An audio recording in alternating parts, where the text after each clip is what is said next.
N'importe quel comportement du cheval, là, a pour but de remplir un besoin. Au deuxième reniflement, il débute la discussion.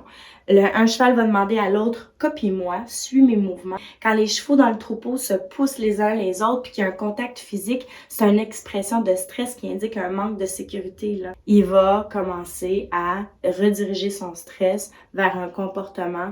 Les chevaux ne reconnaissent pas par instinct les plantes qui sont bonnes ou toxiques. Si la tête du cheval n'est pas couchée et qu'il est couché puis qu'il est comme ça, vous savez, là, eh bien, il n'est pas dans un sommeil réparateur profond.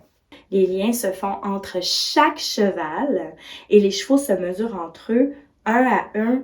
Mais ils étaient tout le temps en train de se pousser physiquement, là. Ils se touchaient. C'est comme s'ils n'étaient pas capables de se parler calmement, dire « Ah, toi, tasse-toi, hey, viens-t'en ». Il y avait trop de tension, là.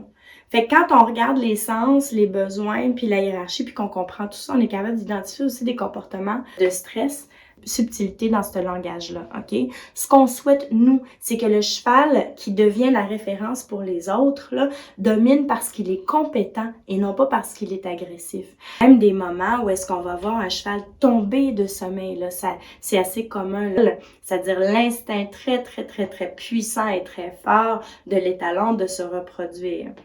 Et la jument, elle reste intacte dans ce besoin de reproduction-là. Il se sauve, ben oui, il s'en va. Je veux dire, c'est un comportement de recherche de sécurité.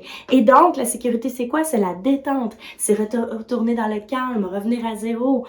Ça se qualifie, ça se quantifie, ça se goûte, ça se voit. Et puis, le mieux, c'est que ça se donne aussi. Je peux le donner aux chevaux.